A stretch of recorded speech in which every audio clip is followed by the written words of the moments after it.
Hallelujah. आज के वचन को हम लोग पढ़ेंगे। जैसे कि मेरी पत्नी, मेरे जीवन साथी रिचल का बर्थडे है, तो हम धन्यवाद देते हैं इस दिन के लिए।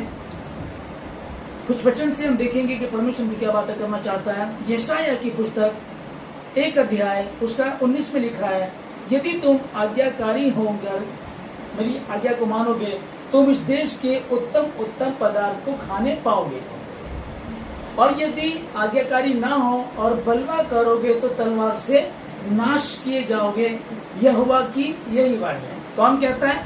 यहोवा। आमीन। इसी को समझेगा कि परमेश्वर ने कहा कि यदि तुम मेरी आज्ञा को मानोगे तो इस देश के, इसमें जहां भी परमेश्वर आपको रखता है उस जगह की, कि इस देश के उत्तम उत्तम पदार्थ को खाने पाओगे, और यदि बलवा करोगे तो तलवार से नाश कर दिए जाओगे। यहोवा का यही वचन है। कौन कहता है? यहोवा कहता है। आमीन। तो जैसे जब रिचल कुंवारी थी तो पेंटिकॉस्टल से आती है ये, और ये प्रभु के दासों के साथ रहना, पूरे दिन चर्च में रहना, चर्च में ट्रिपल प्ले करना, गीतों को गाना, परमेश्वर के भजन को गा करके परमेश्वर की महिमा को करना, और ये पूरी रीति से परमेश्वर के साथ संगति करना। ओके, तो आगे चल करके मैरिज हुई। परमेश्वर का धन्यवाद देते। फिर जैसे कि अब मेरे साथ जुड़ी है तो मैं परमेश्वर का दास हूँ। यहाँ परमेश्वर मुझको कहा है कि मैं परमेश्वर का दास उसके वचन को शेयर करता हूँ, और ये आराधना करने वाली है। तो ये एक बहुत ही अच्छी बात हो गई कि दो लोग आपस में ऐसे मिल गए जो परमेश्वर की महिमा करने वाले। आमीन। फिर अभी कई बार क्या, जिस वचन को पढ़ा कि यदि आज्ञा को मानोगे तो इस देश की उत्तम उत्तम पदार्थ को खाने पाओगे, और बलवा करोगे तो तलवार से नाश कर दी जाओगे। तो इस वचन को हमने पढ़ा। इससे पहले 18 को हम लोग पढ़ते हैं, और 18 में लिखा है कि आओ हम आपस में वाद विवाद करें। अब समझिएगा, आप इसको के वाद विवाद करें। आपके बुरे काम कैसे भी क्यों ना हो, जहाँ कहते हैं कि अगर कोई गलती हो गई है, जहाँ खुली वहीं सवेरा। आपने परमेश्वर के साथ संगति करना शुरू किया, जाने जाने में कोई गलती हुई तो परमेश्वर से बात करते हैं। परमेश्वर कह रहा है कि तुमने तुम्हारे चाहे अधर्म के काम कैसे भी क्यों ना। फिर हम वचन को देखते हैं, अब्राहम से परमेश्वर ने बात की। अब्राहम से क्या था? जब अब्राहम 99 वर्ष का हो गया, तब अब्राहम से परमेश्वर कहता है कि अब्राहम, मैं सर्वशक्तिमान परमेश्वर हूँ, यही मेरा नाम है, मेरी उपस्थिति में चल, और सिद्ध होता चला। परमेश्वर से आशीष पाने के लिए, परमेश्वर से उन बरकतों को पाने के लिए जो उसने मिस्र से अपने लोगों को जब निकाल करके ला रहा था, जो वायदा किया था, मैं उस देश में तुमको लेकर जा रहा हूँ, उस देश में लेकर जा रहा हूँ जहाँ दूध और शहद की नदियां बहती है ना। वो फलवंत भूमि है, वो बहुत आशीषित जगह जहाँ मैं तुमको लेकर के जा रहा हूँ। तो ये नहीं कि वो वहां से निकाल के ला। वो आज भी बात है कि मैं और आप हम परमेश्वर में होते हैं, तो वो गुलामी से हमको निकाल करके लाया, और गुलामी से निकाल करके अब स्वतंत्र देश में लाता है। अब कहता है कि अब तक जो किया फिर उस गलती को मत करना, अब मेरे कहे अनुसार चलो। आमीन। अब जैसे रिचल का बर्थडे है, तो वो हम कहानी पढ़ लेते हैं कि भैया एस्तर नाम की एक लड़की थी, और वो कैसे परमेश्वर के भय को माना करती थी। एक बड़ी मुसीबत उन लोगों पर आई, जो यहूदी लोग थे, उन पर एक बड़ी मुसीबत आई किसी कारण से। कहानी को आप जानते हैं। तब मोर्देकै उसका जो चाचा होता है उससे बात करता है, कहता है कि हम पर बड़ी मुसीबत आ गई है, और पला तारीख को हम लोग नाश कर दी जाएंगे, पर शायद परमेश्वर ने तुझे इसी दिन के लिए यहाँ रखा है।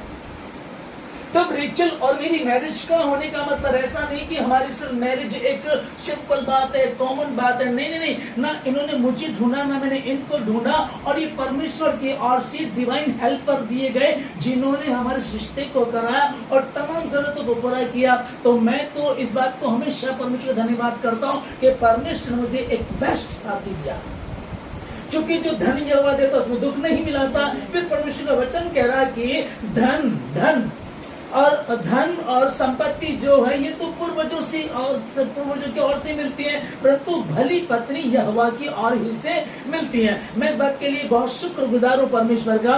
लेकिन फिर वही है कि जब हम परमेश्वर के कामों को करते हैं, जब परमेश्वर ने कोई प्लानिंग मेरे लिए की है, हम उसको विचार करें, मेरा परमेश्वर का इस परिवार में लाने का क्या मतलब है, मुझे परमेश्वर रिचर्ड से क्यों मिला है, क्या कारण है, वो जो कॉलिंग है, वो जो उसकी योजना है, जो उसने कहा कि जो योजनाएं जो कल्पनाएं मैंने तेरे विषय की हानि की नहीं परंतु लाभ ही की है, और वो लाभ की है तो उसको पूछे परमेश्वर क्या चाहता मुझसे खुदावंद। प्रभु यीशु जी मेरे जीवन से आपकी क्या योजना है, मुझको क्यों जोड़ा, क्यों यहाँ लेकर के आए। और सिंपल सी बात, जब हम परमेश्वर के लोग हैं तो हम हमारे लिए एक ही बात है, जाओ जाकर के सब जाति के लोगों को सुसमाचार प्रचार करो। तुम पृथ्वी का नमक हो, तुम जगत की ज्योति हो। नमक हो तो नमक का काम है जो बिना नमक के लोग हैं उनको नमकीन करना। हर व्यक्ति दुखी है, परेशान है, बेहाल है, और जहां तुम रहते हो तुम्हारे द्वारा वो रोशनी को पाते हैं। तुम एक समझेगा कि आप एक इन्वर्टर की तरह है, हम जो मसीह लोग एक इन्वर्टर की तरह है। एक पूरी कॉलोनी है और कॉलोनी के अंदर सिर्फ एक परिवार में इन्वर्टर, बाकी लोगों के इन्वर्टर नहीं है। अचानक लाइट जाती है, जब लाइट जाती है तो सबके घर में अंधेरा हो जाता है, लेकिन जिसके घर इन्वर्टर उसकी लाइट जली रहती है। तो इसका मतलब ये स्पेशल है। अरे यार उनकी लाइट क्यों नहीं है, उनके यहाँ इन्वर्टर है। यार लॉकडाउन हुआ था तो भी वो लोग खुश नजर आते हैं, जब इतनी भयंकर गर्मी पड़ रही है वो तब भी खुश नजर आते हैं, कई बार वो बीमार हो जाते हैं तब भी वो खुश रहते हैं। ये क्या कारण है? परमेश्वर ने कहा है मेरी जो योजना मैंने तेरे लिए बनाई है वो हानि के लिए लाभ ही की है। उसने परमेश्वर ने कहा यदि तुम मुझ में बने रहो और मेरा वचन तुम में बनाए तब जो चाहो मांगो तुम्हारे लिए हो जाएगा। तब एस्तर को जब वहां रखा गया तो एस्तर के जीवन से परमेश्वर की योजना थी। आमीन। अब एस्तर को वहां रखा कि तो बाइबल बताती कि परमेश्वर को वहां लेकर के गया था। अब वो तो गुलाम बना करके लेकर के गए थे। उसके बाद एक लड़की छांट ली गई कि इसको रानी बनाया जाए, तैयारी की गई इसके लिए। उसके बाद वो वहां पहुंचने के बाद हम देखते हैं कि वो ईमानदार थी, वफादार थी, खुदा में बनी रहती थी। और जब ये बात आई तो उसने कहा कि पूरी कौम यहूदियों को नाश कर दिया जाएगा। उसने अपने मन में उसने उन लोगों से बात की ऐसा करना, जितने भी मसीह लोग हैं, क्रिश्चियन लोग हैं, जितने भी यहूदी लोग हैं, यहोवा को मानने वाले, वो सब 3 दिन का उपवास रखेंगे और हम उपवास रखेंगे, परमेश्वर प्रार्थना को सुनेगा। उन्होंने उपवास रखा। ये समझाया किसने था? एक लड़की ने। कौन थी? अनाथ थी, गुलाम थी, और वो अब थोड़ी दिनों में उनको सबको मार दिया जाता। पर उसने कहीं ना कहीं का क्या मतलब है, व्यवस्था उनके पास थी। वो अब्राहम, इसहाक, याकूब के परमेश्वर को जानते थे। उनका परमेश्वर जब उनके पूर्वजों को मिस्र से निकाल करके ले आया, लाल समुद्र को 2 भाग कर दिया, इस सारी बातों को वो जानते थे, व्यवस्था को पढ़ते थे। वो खुदा को, बादशाह को जानते थे कि हमारा परमेश्वर जोरावर खुदा है। हमारा परमेश्वर आसमान का भी, जमीन का भी और जमीन के नीचे जल का भी, तीनों लोग में कोई भी उसके जैसा नहीं है। आमीन। जब ये बात जब उसने उपवास के लिए कहा, उपवास रखा गया और पूरी कौम बचा ली गई। कारण क्या था? एक स्त्री ने। आप जितने भी छोटे बच्चे हैं, आप जवान लड़कियां, जो भी आप लोग हैं, जितने इस टाइम ऑनलाइन सुन रहे हैं, जब आप परमेश्वर में हैं तो आपको डरने की आवश्यकता नहीं है। हाँ, करना क्या है? हमने जिस वचन को यशायाह चैप्टर 1 उसका 19 में जो हमने पढ़ा, वह क्या लिखा है कि यदि तुम आज्ञाकारी होकर के मेरी बात मानोगे तो निश्चय ही इस देश के उत्तम पदार्थ को खाने पाओगे, और बलवा करोगे तो निश्चय तलवार से नाश कर दी जाओगे। ये किसका वचन है? यहोवा का। किसका वचन है? यहोवा का। ये यहोवा का वचन है, और यदि यहोवा परमेश्वर ने कह दिया तो धरती आकाश चल जाएगी, परंतु उसका वचन कभी भी नहीं चलेगा। करना क्या है? बहुत कठिन है क्या? कोई कठिन नहीं है। और हमको तो कोई दिक्कत वाली बात नहीं है। और हाँ, कॉलिंग को समझना बहुत जरूरी है। मेरी कॉलिंग क्या है? परमेश्वर ने मुझे क्यों चुना है? मैं क्यों पैदा हुआ? क्यों मैं पैदा हुई? क्या कारण है इन बातों का? क्यों मैं वहां तक पहुंचा? क्या कारण? उसको देखेगा। मैं अचानक तो ये सब नहीं हुआ, ये प्लानिंग है। ये परमेश्वर की योजना। परमेश्वर ने कहा तेरी मां के गर्भ में पड़ने से पहले मैं तुझे जानता था, मैंने तेरी रचना की है। तेरी मां के यशायाह से यिर्मयाह से परमेश्वर कहता है तेरी मां के गर्भ में पड़ने से पहले मैं तुझे जानता था, मैं तुझे नियुक्त किया है, मैंने तुझे तैयार किया है, मेरी योजनाएं तेरे जीवन से है। वो बात करता है परमेश्वर। दाऊद से उसने बातें की, दाऊद को उसने तैयार किया, बात कर रहा है। शिमशोन से बात की, शिमशोन की मां बांझ थी, उसके पास स्वर्गदूत को भेजा कि तेरे तू गर्भवती होगी, तेरे एक बच्चा होगा, कभी उसके साथ उस तरह कतने ना पाए, वो मेरा नाजीर होगा और वो अपने लोगों को दुश्मनों से उनको निजात दिलाएगा, उनको बचाएगा। ये परमेश्वर की योजना थी। एक बार वो अपनी कॉलिंग को भूल गया। जब वो अपनी कॉलिंग को भूल गया कि मेरा उद्देश्य क्या था, परमेश्वर जिनसे क्या चाहता है, क्यों मैं आया था। मेरी माँ बांझ थी, कभी कभी वो गर्भवती नहीं हो सकती थी, कभी बच्चे को जन्म नहीं दे सकती थी। परमेश्वर ने उसकी कोख को खोला, मुझे दिया। स्पेशल हूं मैं, डिफरेंट हूं मैं आम व्यक्ति नहीं हूं। आप समझ सकते हैं, मैं एस्तर हूं, एस्तर की तरह मैं स्पेशल हूं, मैं कोई कमजोर नहीं हूं, मैं डिफरेंट हूं। परमेश्वर ने जब मुझे बनाया, कई बार लगता है कि मेरे जीवन में दुख है, परेशानी है, दिक्कतें हैं, अरे डरो मत, चिंता करने की जरूरत नहीं है, क्योंकि जब परमेश्वर ने आदम को बनाया, हव्वा को बनाया, आप समझिएगा, जिस टाइम परमेश्वर ने रेचल आपको बनाया, जिस टाइम परमेश्वर ने मुझे हमको बनाया, उसने वो सांचा तोड़ दिया। आपके जैसा कोई दूसरा नहीं है, मेरे जैसा कोई दूसरा नहीं है। हाँ, दुनिया में 7 अरब कुछ की है पॉपुलेशन है, ठीक है बहुत सारे लोग हैं, पर मेरा प्रभु कहता है मैंने तेरा चित्र अपनी हथेली पर खोद करके बना रखा है। तेरी शहर बनाने मेरे सम्मुख रहती है। जब वो परमेश्वर मेरे सम्मुख रहता है, जब वो मुझसे प्यार करता तो मुझे डरने की आवश्यकता। आमीन, पढ़ेंगे इसको।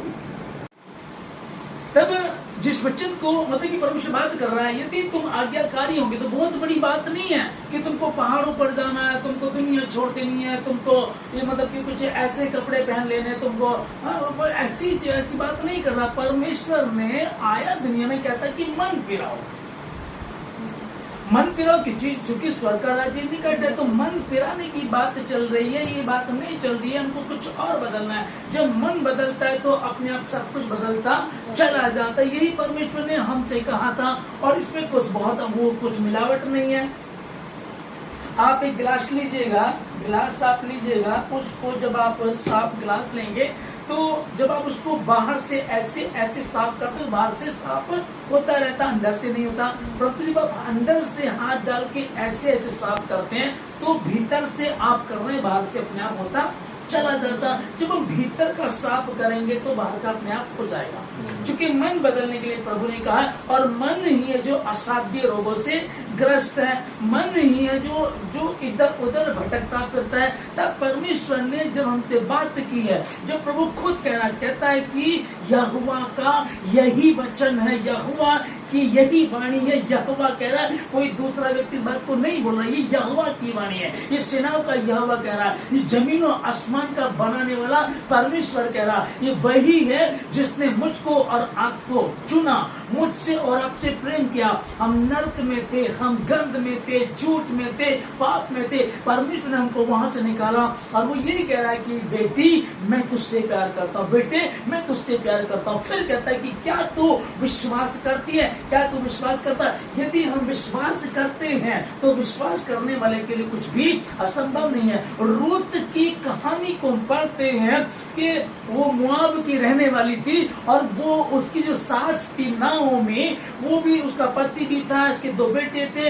इन्होंने वहां जाकर के विवाह भी कर लिया। तब नाओमी का पति भी मर जाता, दोनों बेटे मर जाते हैं। रूत और उसकी जो जेठानी होती है, वो दोनों के दोनों, जब वो कहती है उनकी सास कि बहू वो देखो तुम अपने अपने घर चली जाओ, तुम्हारे पति मर गए हैं, मेरे पास ऐसा कुछ है भी नहीं है ना प्रॉपर्टी है, ना मेरे साथ कुछ है। तब रूत कहती है, सासू माँ मुझे जाने के लिए मत कह, मैं तुझे छोड़ करके नहीं जाऊंगी। बड़ी जेठानी चली जाती है, छोटी रह जाती है। होता ये है कि छोटी चंचल है, छोटे वाली कम उम्र की है, वो चली जाती, बड़े वाली बुद्धिमानी कर सकती थी, मैं रहूंगी, लेकिन यह बड़ी वाली चली गई, छोटी वाली ले जाती है। और एक से भले दो कहा जाता है।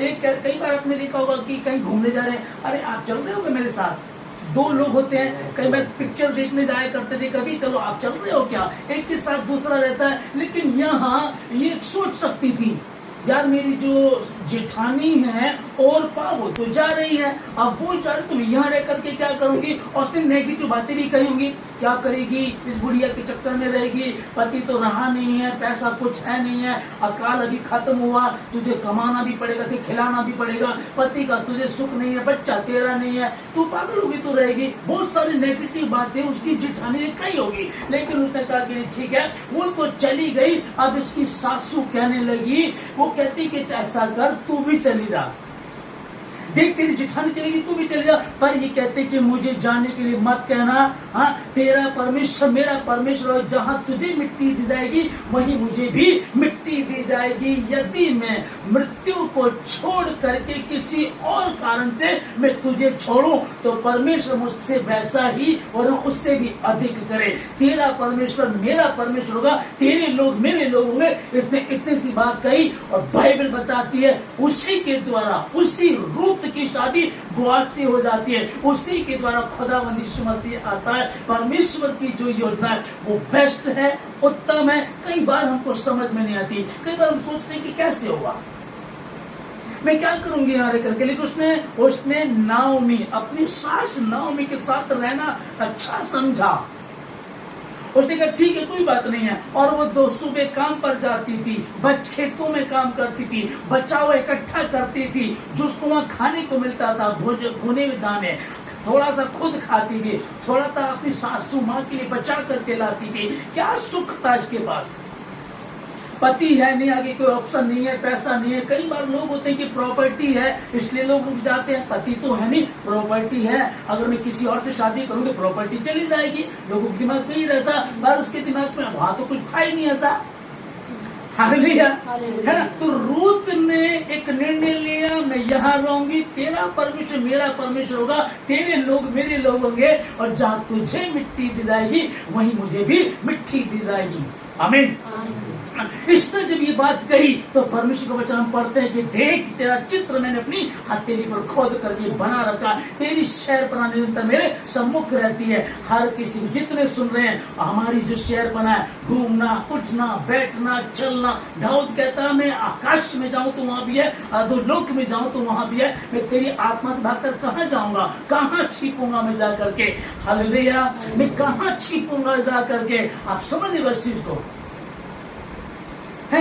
परमेश्वर निरंतर देख रहा होगा, ये गैर बिरादरी की है, ये इजरायली नहीं है, ये परमेश्वर की नहीं है, अन्य जाति है ये। और इसने जिंदा खुदा पर विश्वास किया। ये कह सकती थी तेरा परमेश्वर तेरे पति को नहीं बचा पाया सासू माँ, तेरा परमेश्वर तो तेरे दोनों लड़कों को नहीं बचा पाया, मुझे क्या बचाएगा। पर इसने विश्वास कर, इसने विश्वास कर लिया। यशायाह की पुस्तक में जो पहला वचन हमने पढ़ा, यदि तुम परमेश्वर की आज्ञा को मान करके आज्ञाकारी होंगे तो इस देश की उत्तम उत्तम वस्तुओं को खाने पाओगे, यदि बलवा करोगे तो नाश कर दी जाओगे। परमेश्वर का यही वचन है। विश्वास किया, आज्ञाकारी बनी रही, उनके अनुसार चलती रही, और परमेश्वर इतनी बड़ी आशीष दी कि हम मॉडल मानते हैं उसको।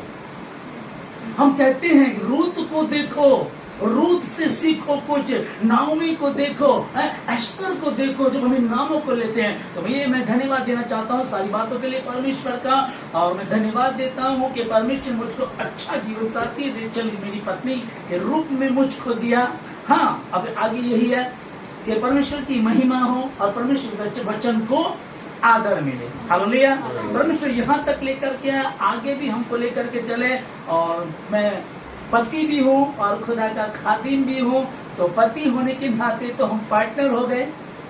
वो मेरी पत्नी है, मेरी पसली है, लाइफ पार्टनर जो परमेश्वर ने दिया है। और उससे ऊपर जो मैं खुदा का खादिम हूँ, तो मैं आशीष देता हूँ अपनी पत्नी रेचल को, आशीष देता हूँ यीशु मसीह के नाम में कि परमेश्वर उसको बढ़ाए, ये खूब प्रभु में बनी रहे, परमेश्वर उसको हर बुराई से बचाए, किसी परीक्षा में पढ़े, बीते वर्ष जो रहे परमेश्वर ने अच्छे संभाला। आने वाले वर्षों में अब जो आज बर्थडे, आने वाले वर्षों में प्रभु की महिमा, परमेश्वर के वचन को आदर मिले। और कोई भी यदि बात है तो ये निर्णय ले, परमेश्वर से बातें करे और कहे प्रभु तेरी महिमा हो, तेरे वचन को आदर मिले मेरे जीवन से। धन्यवाद देते हैं सारी बातों के लिए, इस रात्रि के लिए, सुंदर समय के लिए। जितने लोग इस समय यहाँ बैठे हैं मैं आप लोगों को आशीष देता हूँ, जितने लोग हैं और जितने लोग ऑनलाइन सुन रहे हैं आपको भी आशीष देता हूँ श्रीमती के नाम में। और फिर कहना चाहूंगा मैं आप लोगों को कि जब आपके छोटे छोटे बच्चे यहाँ बैठे हैं, जवान लड़कियां बैठी हैं, मैं ये कहना चाहता हूँ कि जब आप यहोवा परमेश्वर के भय में चलेंगे, जब आप उसके भय में चलेंगे तो परमेश्वर जो प्लान उसने की, जो प्लानिंग उसने की है वो उसको पूरा करेगा। एक इंसान अच्छी अकल है, नॉलेज है तो अच्छा लड़का ढूंढ लेता है, अच्छा दामाद ढूंढ लेता है, पैसे वाला है, नौकरी वाला, नशा नहीं करता है, गलत संगति में नहीं है, अच्छा रहेगा, बहुत हम लोग ढूंढ लेते हैं। लेकिन हम भीतर के मन को नहीं जानते किसी के। और कितने लोग ऐसे हमने पाए हैं, बाद में पता चला वो तो नशा करता है, बाद में पता चला तो वो तो यार ऐसा था, बाद में पता तो मारपीट करने वाला था। अब अगर हम परमेश्वर में रहेंगे तो परमेश्वर हमको वो आशीष देगा जो उसने कहा है। आमीन। मैं सिर्फ यही कहना चाहता हूं आप लोगों को कि हम इस वचन को यशाया चैप्टर 1 उसका 19 को जो हमने पढ़ा है, यदि आज्ञाकारी रहोगे इस देश की उत्तम वस्तुएं खाने पाओगे। अब क्या परमेश्वर सिर्फ खाना ही खिलाना चाहता है?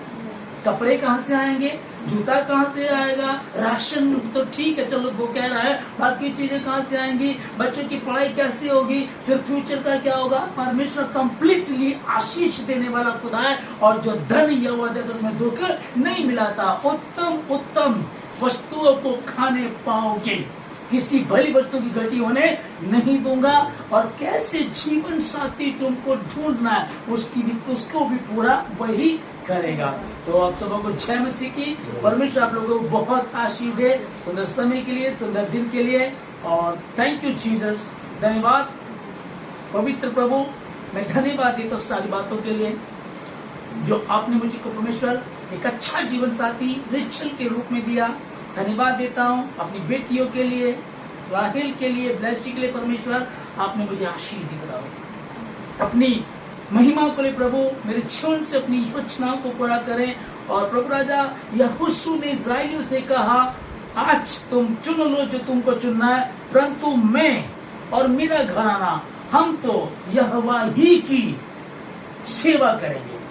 तो मैं, मेरी पत्नी, मेरी दोनों बेटियां, हम तो यहोवा ही की सेवा करेंगे। परमेश्वर के वचन को आदर मिले। और ये मैं इसलिए बोल रहा हूँ क्योंकि मैं जानता हूँ कि जो मुझे सामर्थ्य देता है, जो यहोवा मुझको सामर्थ्य देता है, उसमें मैं सब कुछ कर सकता हूँ। और यदि वो नहीं है, यदि उस यीशु मसीह का अनुग्रह मुझ पर नहीं है तो मैं आगे नहीं चल पाऊंगा। इसलिए मुझे, मेरे लिए, मेरी पत्नी के लिए, दोनों बेटियों के लिए, मेरी कलीसिया के लिए हर कदम पर मुझे यीशु मसीह का अनुग्रह चाहिए, पवित्र आत्मा की सहायता चाहिए। तब मैं लड़ूंगा और जीतूंगा यीशु मसीह के नाम में। मेरा परिवार जीतेगा। Thank you Jesus. धन्यवाद देते सारी बातों के लिए, सारी आदर महिमा सेनाओं की आपको देकर धन्यवाद के साथ प्रार्थना यीशु मसीह के नाम से मांगते हैं। आमीन।